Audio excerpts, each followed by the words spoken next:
तो हमें मन की अवस्था को जानना है कि हमारा मन किस अवस्था में है, किस भाव में है। जैसे किसी भी चीज को देखा, बड़ी आकर्षक थी, और देखते मन में भाव पैदा होता है कि ये मेरी हो जाए, ये मुझे मिल जाए,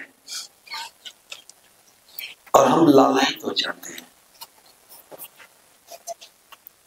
हमारे मन में उसके प्रति आसक्ति पैदा हो जाती है, हम पाने को तत्पर हो जाते हैं। ये कौन सा भाव है? मन में जो लोभ पैदा हुआ, उसी लोभ के वशीभूत हम उसे पाने की चेष्टा करते हैं। बात क्या करेंगे? ये मुझे बड़ी पसंद है, पसंद है ये नहीं, हमारे मन ने उसे चाहा और हम उसके पीछे हो गए। किसी ने हमें बुरा कहा या हमारी निंदा की, मन को बुरा लगा, मन कहता बस उसकी बात नहीं करनी, उसको तो देखना ही नहीं, उसके पास तो जाना ही नहीं। एक छोटी सी बात पर हम उस व्यक्ति की सारी बातों को नकार देते हैं, उसकी सारी योग्यता को हम भुला देते हैं, उसकी सारी उपयोगिता को हम शून्य कर देते हैं। उसने मुझे बुरा कहा, उसने मेरी बात नहीं सुनी, मैं वहां गया तो उसने सबको नमस्ते कहा, मेरी तरफ देखा ही नहीं। ये क्या भाव है? ये ईर्ष्या है। इसका मतलब हमारे मन में ईर्ष्या बढ़ रही है, और हम क्या कहते हैं? ये मेरा स्वाभिमान है, जहां आदर सत्कार नहीं वहां मैं देखता ही नहीं। ये मेरा स्वाभिमान है, जहां सम्मान नहीं वहां जाना ही नहीं। इसमें सम्मान की बात भी नहीं थी, हमने पैदा की। जब हम इच्छाओं के पीछे भागते हैं, तब हम इच्छाओं के गुलाम होते हैं, और इच्छाएं भोक्ता भाव है। ये मुझे मिल जाए, इसे खा लूं, ये बहुत अच्छी है, ये बहुत बुरी है, ये सब मन का भोक्ता भाव है। और हम उसी भोक्ता भाव में फंसे रहते हैं। फिर कहते हैं जी मेरे पास समय कहाँ है। अभी रिश्तेदारी में शादी है, मेरा जाना तो बहुत जरूरी है, मैं नहीं जाऊंगा तो शादी नहीं होगी। भोक्ता भाव है। हम अपने आप को उस स्थान पर देखते हैं जहां उसकी उपयोगिता नहीं है, और सारा जीवन ऐसे ही निकल जाता है, व्यर्थ में निकल जाता है। आप जितने भी लोगों को देखते हैं, कितने लोग हैं जिनके पास कुछ काम है। जैसे आप यहां बैठे हो, क्या आपके पास कोई काम नहीं? अगर यहां नहीं होते तो क्या कर रहे होते? अगर यहां नहीं होते तो क्या कर रहे होते? और यहां आने से पहले कितने काम थे, और यहां आने के बाद उस काम का क्या हुआ जो आप रोज करते थे? जिस घर की रोज चिंता करते थे उस घर का क्या हुआ? जिन बच्चों की रोज फिक्र करते थे उन बच्चों का क्या हुआ? वो सारे काम स्वतः ही चल रहे हैं। लेकिन यहां आकर के हमने मन को समझना शुरू किया। जब मैं कोई बात कर रहा हूं, आपका मन उसे कहीं भी जोड़ रहा है। मैंने कहा कोई हमें प्रिय लगा तो संबंध बनाने लगते हैं, आपको अपने प्रिय लोग याद आए। मैंने कहा कि कुछ लोग बुरे होते हैं, उनको देख कर हम दूर भागते हैं, आपके मन में बुरे आदमी आ गए। मैंने कहा कि कुछ खाने को अच्छा लगता है, आपको आपके मन में वही चीज आ गई जो खानी थी। मन बहुत तेज है, तुरंत अपनी जगह बना लेता है। ये मन का भोक्ता भाव है। कब पता लगता है? जब हम ध्यान में होते हैं, संवेदनाओं को देखते देखते जब मन ठहरने लगता है, पहले चुभन सी हो रही है, होने दो, ऐठन सी है, होने दो, अकड़न सी है, होने दो, फड़कन सी है, होने दो। जब ये होता है ना, होने दो, एक कैसा भाव है? तटस्थ रहने का है। हम दूर से देखते हैं, भोगते नहीं है। तो भोक्ता भाव से बाहर निकल कर हमें कौन से भाव में जाना है? दृष्टा भाव। देखना, बस देखना। जब हम अपने मन को दृष्टा भाव में ले जाते हैं, तब एक अलग अनुभूति है। देखो, रिएक्ट मत करो। ये फूल बहुत सुंदर है, कितना सुंदर लगता है, इसे सुंदर ही रहना चाहिए। अब छूना नहीं उसे, तोड़ना नहीं उसे। पहले क्या था? अरे कितना सुंदर फूल है, तोड़ा, थोड़ी देर उसको बॉम किया और फेंक दिया, उसकी वास्तविक सुंदरता खत्म हो गई। जीवन में यही तो करते हैं, जो हमें पसंद है हम उसे बिगाड़ते हैं। इस बात को समझना। होना क्या चाहिए? जो हमें पसंद है उसे बनाना चाहिए। हम क्या करते हैं? उसे बिगाड़ते हैं। आपको रसगुल्ले पसंद है तो मिलते हैं, क्या करोगे? क्या करोगे? खा जाओगे। अब खा जाना कौन सा भाव है? शत्रुता का भाव है। शत्रुता का भाव है। मुझे आम बहुत पसंद है, मुझे अंगूर बहुत पसंद है, लेते ही खाओगे। कभी सोचते हो जो आपको पसंद है वो किसी और को खिला दे? आपको रसगुल्ले पसंद है, बाजार से लेके आए, 5 मित्रों को बुलाए, आओ मुझे रसगुल्ले बहुत पसंद है, आपको खिलाता हूं। ऐसा नहीं करते, बस मुझे मिल जाए और मैं खा जाऊं। अब आपके मन में एक धारणा बन गई, मुझे ये पसंद है, मुझे ये पसंद है। अब पसंद का आपने सहारा ले लिया, बीमारी छूट गई। बीमारी क्या थी? भोक्ता भाव। मन भोक्ता भाव में है। हमने एक नया नाम दे दिया, मेरी पसंद है। ये सुरक्षा का भाव हो गया। जब भी बात करोगे, मुझे रसगुल्ले पसंद है, मुझे आम पसंद है, और मन क्या कहता है? झूठी बात है, आम के प्रति लोभ है, स्वाद के पीछे भाग रहे हैं। आप में से कुछ तो होंगे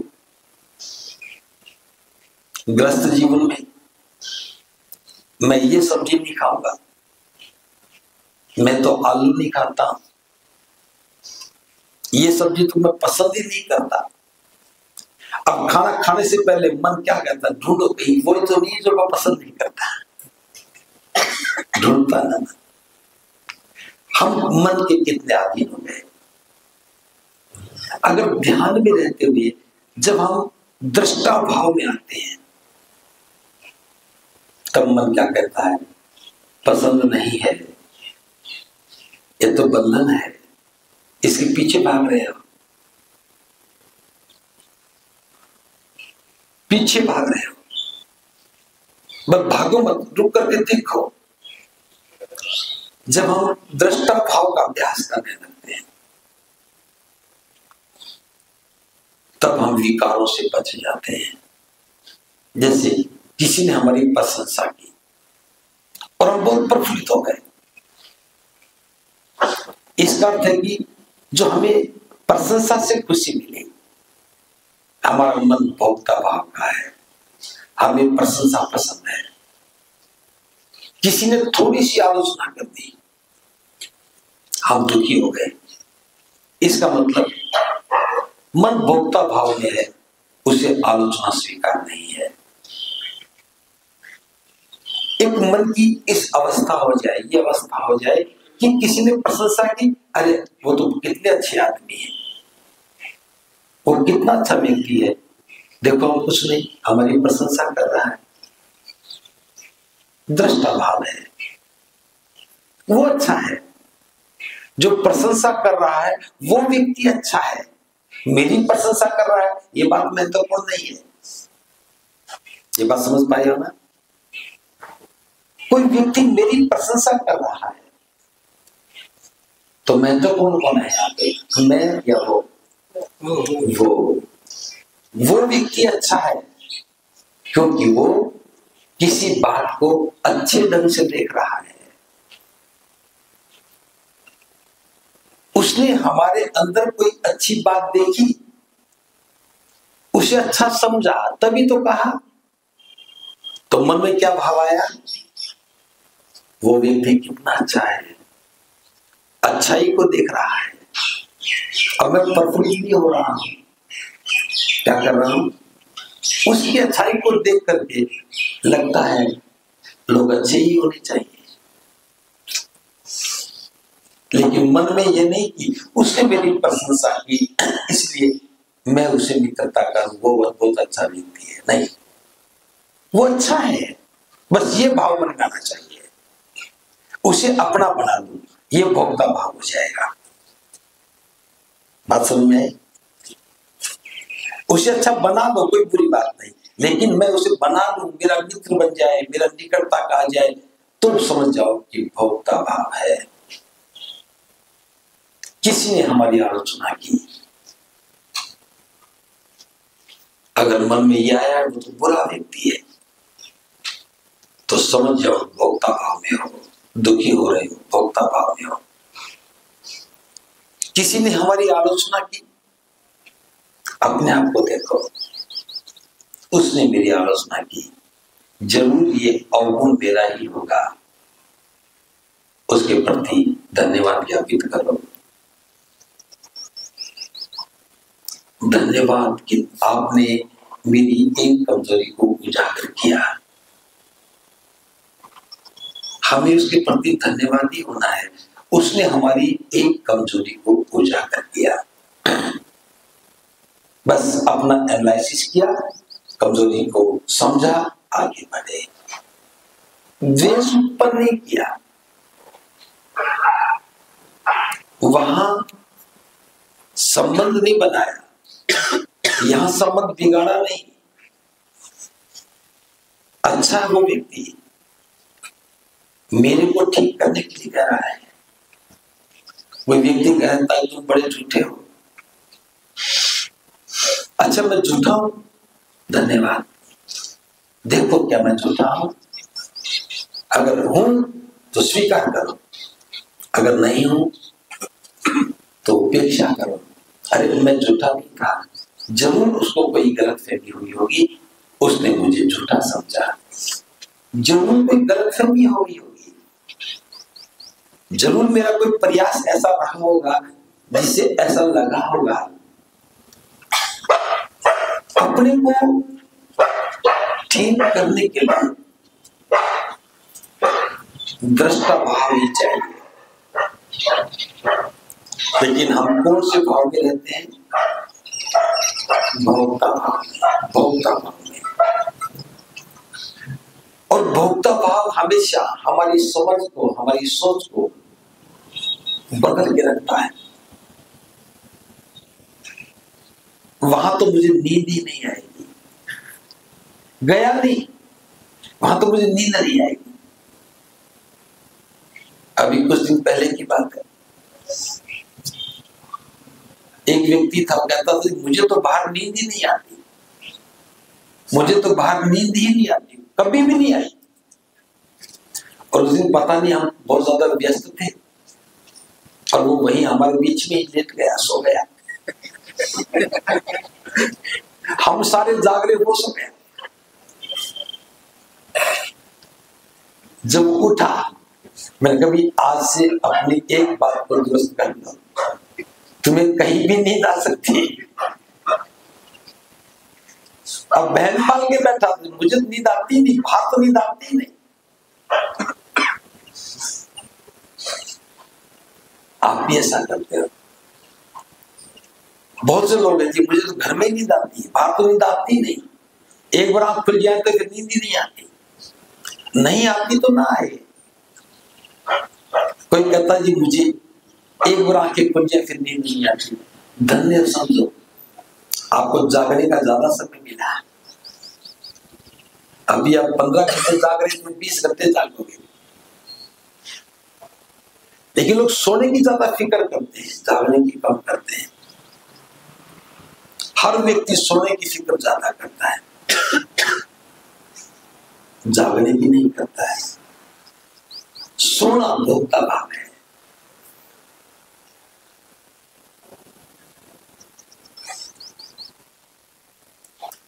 एक छोटी सी घटना है।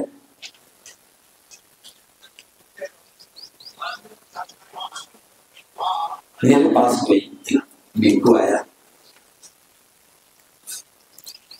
ध्यान बहुत करता था। जैसे यहाँ 4-5 कुत्ते हैं, ऐसे वहां भी बहुत सारे कुत्ते थे। सेंटर गांव के पास में ही है। और डेली 4 बजे ध्यान में बैठते, लेकिन कुत्तों की भौंकने की आवाज बहुत ज्यादा होती। एक दिन कहने लगे, मंत्री जी यहाँ तो बड़ी परेशानी है, ध्यान लगता ही नहीं है, कुत्ते बहुत भौंकते हैं। मैंने कहा देखो, इसका तो कोई उपाय नहीं है, ना तो हमें पुश कर भौंकते हैं, ना हमारे नियंत्रण में। एक दिन कहने लगे कि आज तो बड़ा मस्त ध्यान लगा। क्या था?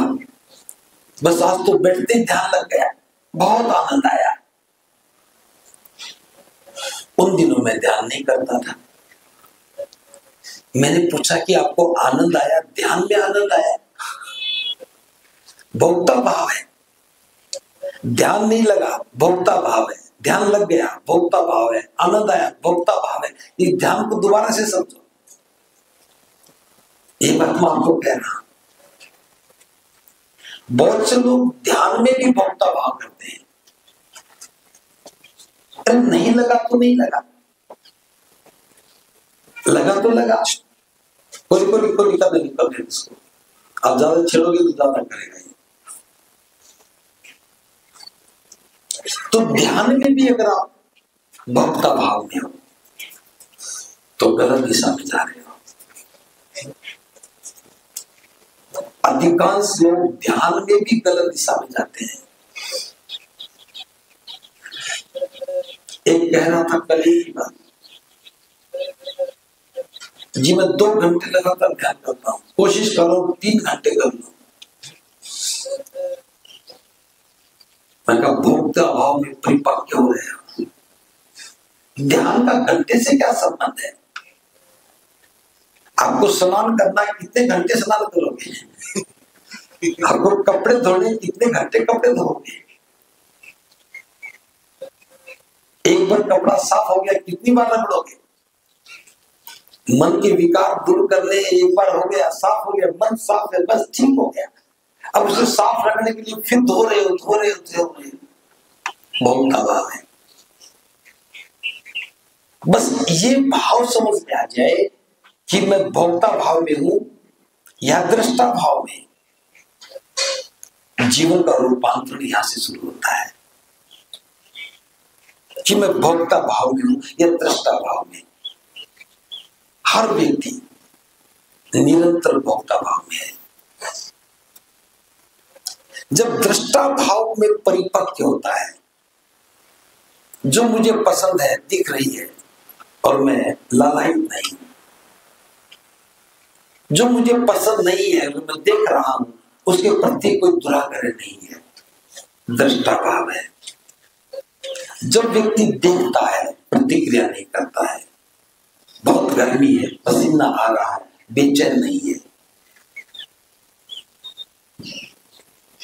बहुत तेज हवा चल रही है, परेशान नहीं है, बहुत शोर मच रहा है, मन में कोई भी किसी प्रकार की प्रतिक्रिया नहीं है, दृष्टा भाव है। जो व्यक्ति दृष्टा भाव में रहता है उसके अंदर समता पैदा हो जाती है। समता, हमने नियंत्रण कहा किया मन के भोक्ता भाव पर। मन में भोक्ता भाव ना पैदा हो इस पर हमने काम किया और समता में आ गए, ये उपहार मिल गया। समता प्रयास कहां किया था? पसंद और नापसंद पर, वस्तुओं पर, और भाव क्या आया? समता। कोई छोटा नहीं, कोई बड़ा नहीं। जैसे लोग कहते ना वो बौद्ध तो बन गया, जाति नहीं छूटी। जाति क्यों नहीं छूटी? क्योंकि भोक्ता भाव से बाहर नहीं निकल रहा। वो जाति में सुरक्षा अनुभव करता है, जाति में ही संबंध ढूंढ रहा है, जाति में ही मित्र ढूंढ रहा है, भोक्ता भाव में है। समझ में नहीं आया समता भाव कैसा है। और जब व्यक्ति समता भाव में आता है तब उसके मन में जो विषमता है, वो छोटा है मैं बड़ा हूं, उसकी जाति छोटी है मेरी जाति बड़ी है, वो गरीब है मैं अमीर हूं, वो कमजोर है मैं ताकतवर हूं, वो महिला है मैं पुरुष हूं। ये जो विषमता के भाव है इससे वो बाहर निकलता है, क्योंकि समता का भाव ही विषमता को खत्म करता है। और जब विषमता टूटती है तो हम समता में रहते हैं, और समता का भाव हमारे स्वभाव को बदलता है। मन समता में आ गया तो स्वभाव बदल गया, हम सबके साथ अच्छा व्यवहार करने लगते हैं। तो हमारा व्यवहार और हमारा स्वभाव कहां से बदला? कहां से बदला? समता के भाव से। और समता कहां से आई? दृष्टा भाव से। और दृष्टा कहां से आया? देखते देखते देखते देखते हमने भोक्ता भाव को पार कर दिया। तो जीवन का रूपांतरण ही दृष्टा भाव से है। दृष्टा भाव ने ही समता को स्थापित किया और समता ने बंधुता को बना दिया। जब हम सभी के साथ समानता का व्यवहार करते हैं, समानता का व्यवहार ही बंधुता है, भाईचारा है। ये केवल संबोधन नहीं है, ये संबोधन नहीं है, ये व्यवहार है। बिना समता के बंधुता नहीं आ सकती। और समता का अभ्यास करते करते बंधुता की भावना जब मन में परिपक्व होती है तब हमारा मन कहता है सबका भला हो, सबका भला हो, किसी का बुरा ना हो। ये करुणा और मैत्री की भावना है। बिना बंधुता के दया करुणा मैत्री नहीं होती। दया करुणा मैत्री तभी पैदा होगी जब हम बंधुता की भावना के साथ काम करेंगे, कल्याण की भावना के साथ काम करेंगे। जहां विषमता है वहां करुणा नहीं है, जहां विषमता है वहां करुणा नहीं है।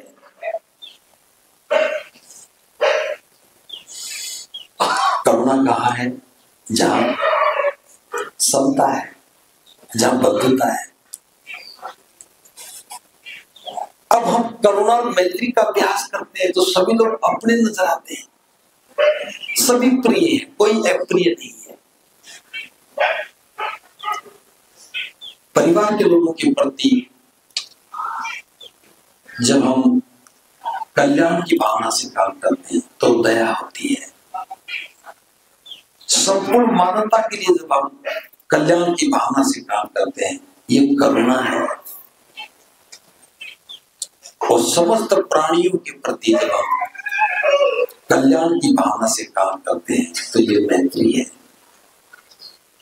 पहले दया भाव पैदा होता है, दया भाव अपनी सीमाओं से पार जाता है तब करुणा पैदा होती है। और करुणा में जब पारंगत होते हैं तब मैत्री समझ में आती है। दया करुणा मैत्री एक निरंतर बढ़ने वाला भाव है। जो करुणावान है, जो मैत्रीवान है, उस सबका प्रिय होता है। इसलिए जो भिक्षु है, भिक्षु के प्रति जो लोगों का सम्मान है, ये सम्मान किस लिए है? कहते हैं ना ये चीवर का सम्मान है। चीवर का क्या सम्मान है? चीवर तो कपड़ा है। ये चीवर का सम्मान इसलिए कि जिसके ऊपर ये चीवर है अपेक्षा की जाती है कि वो समता भाव वाला है, वो भोक्ता भाव में नहीं है, वो करुणा और मैत्री का अभ्यास करने वाला है, वो निरंतर अनंत लोगों के कल्याण के लिए काम करता है। उसने अपने मन के विकारों का समन कर दिया है, उसके मन में कोई भी विकार नहीं है, उसका चित्त निर्मल है। जिसका चित्त निर्मल है वही तो समन है, वही तो भिक्षु है, वही तो भिक्षुणी है। अब समझ में आया? भिक्षु बनने के बाद व्यवहार क्यों बदलना चाहिए? भिक्षु बनने के बाद स्वभाव क्यों बदलना चाहिए? कोई व्यक्ति हमारे पास आता है, हाथ जोड़ करके वंदनामी करता है, नमन करता है, उसके मन में भाव है ये भिक्षु है, भिक्षुणी है, कितने श्रेष्ठ हैं, और हम उन्हें डांटने लगते हैं, हम उन्हें फटकारने लगते हैं। तुम्हें इतना भी ख्याल नहीं, खाने से पहले पानी देना होता है। अरे कोई बात नहीं, गलती हो सकती, खाने से पहले पानी देना था, पहले खाना दे दिया, पानी बाद में आ जाएगा। इतनी जल्दी भी क्या कि पहले पानी मिलना चाहिए। वो कहता है ये कैसा समय है, एक कैसा भिक्षु है, एक कैसी भिक्षुणी है, ये तो कोई गलती भी नहीं थी, मैंने पहले खाना रख दिया फिर पानी लिया है, जिसमें कौन सी आफत आ गई। बात बात पर क्रोध करता है। लोग कहते हैं अरे ऐसे भिक्षु होते हैं। गलती एक करता है, सारे भिक्षुओं के प्रति उस व्यक्ति का दृष्टिकोण बदल जाता है। तभी तो कठिन जीवन है। चीवर पहने हुए एक व्यक्ति गलती करता है, लोग क्या कहेंगे? एक भंते था, कौन था नाम नहीं पता। इसलिए भिक्षु की जिम्मेदारी ज्यादा है। एक बार किसी ने मुझे कहा आपके भंते तो ऐसे होते हैं, जहां अपेक्षाएं होती हैं वहां सजगता बढ़ जानी चाहिए। इसलिए भिक्षु को काम करना चाहिए। ये स्वभाव और व्यवहार किस प्रति का है? मन पर टिका है। आप द्वेष पालेंगे तो कटुता का स्वभाव होगा। आप मैत्री का भाव रखेंगे तो करुणा, तो विनम्रता का स्वभाव होगा। हमने अपनी इच्छाओं से स्वभाव को निर्मित किया है, स्वभाव ने हमें बना दिया है। वो व्यक्ति बुरा है, बुरा कैसे है? उसका स्वभाव बुरा है। स्वभाव बुरा क्यों है? क्योंकि वो भोक्ता भाव में है। अब उसे पता ही नहीं उसका स्वभाव बुरा है। कोई कोई बनते मिलता है, तंबाकू खाता है, खाता है, उसे पूछो बनते जी क्यों खाते हो? कहते रे आदत हो गई। आदत हो गई, यहां तक तो ठीक था, लेकिन भिक्षु बनने के बाद तो इस आदत को ही तो खत्म करना था, लेकिन नहीं कर रहा है। इसका परिणाम क्या होता है मालूम है? इन जीवों की गरिमा तार तार हो जाती है।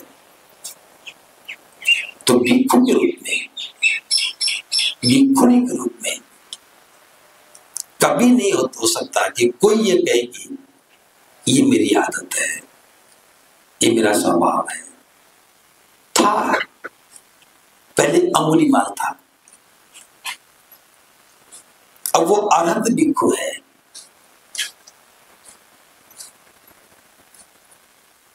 अम्रपाली एक नर्तकी थी, नाचती थी, अब वो भिक्षुणी है। भिक्षुणी बन के थोड़ी नाचेगी, नाचेगी क्या? या नाचते हैं। एक व्यक्ति गीत गा दे तो जीवन पहले व्यक्ति का भी मन लालायित हो जाता। जल्दी एक तो सुनाई दो, एक तो सुनाई दो, करते ना। क्या होता है? उनका भोक्ता भाव जाग जाता है। मैं एक तो गीत सुनाई भोक्ता भाव में रहकर आप कभी भी एक अच्छे भिक्षु नहीं बन सकते। भोक्ता भाव में रहने वाला कोई भी व्यक्ति, ग्रस्त है, भिक्षु है, उपासक उपासिका, कोई भी है, भोक्ता भाव में रह करके आप कभी भी अपना स्वभाव नहीं बदल सकते। जीवन को बदलना है तो स्वभाव को बदलना होगा। स्वभाव को बदलना है तो व्यवहार भी बदल जाएगा। स्वभाव और व्यवहार विचार से बना है, विचार मन में है, मन को अभ्यास में लेके आना है ताकि मन भोक्ता भाव से निकल जाए और समता भाव में आ जाए। तो समझ गए होंगे ध्यान साधना का जीवन निर्माण में क्या महत्व योगदान है। योगदान है ना। कोई ये कहता कि जी ध्यान में बैठते मुझे नींद आ जाती है, क्यों आती मालूम है? मन करता कि क्यों बदलूं,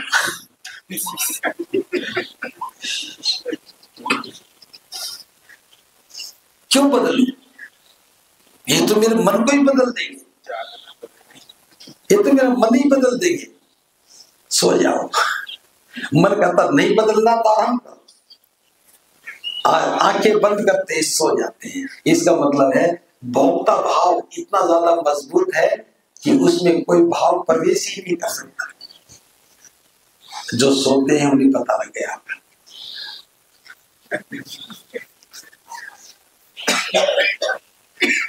ऐसा भी हो सकता कि रात को कम सोते हैं, अब रात को 2 बजे तक जागोगे, सुबह 5 बजे उठोगे, तो रात का भोक्ता भाव सुबह भी तंग करता है। रात को भोक्ता भाव था ना, मोबाइल में बैठे थे, साधना को प्रभावित किया। इसी का नाम अनुशासन है। आप कल की फिक्र नहीं कर रहे हो, आज को नष्ट कर रहे हो, आज जो नष्ट कर रहे हो कल आपको स्वतः ही नष्ट कर देगा। तो ये भोक्ता भाव समझ में आ गया, तभी से बच सकते हो, वरना तो भागते रहोगे भागते रहोगे। कुछ लोग कोई काम नहीं होता फिर भाग जाते हैं। तो मैं इतना ही कहना चाहूंगा, ध्यान साधना को जब भी अवसर मिले गंभीरता से करो। ये अर्थ नहीं है कि बहुत ज्यादा करो, करो। करने का उद्देश्य कि मन को दृष्टा भाव में लाना है, दृष्टा भाव से समता में आना है, समता से बंधुता में जाना है, और बंधुता के साथ कल्याण की भावना पैदा हो जाए तो दया, करुणा और मैत्री का भाव पैदा हो जाता है। दया, करुणा और मैत्री हमारे व्यवहार को बदलती है, स्वभाव को बदलती है, हमारी वाणी को बदलती है। ये बदलाव हमारे व्यक्तित्व और जीवन को बदलता है।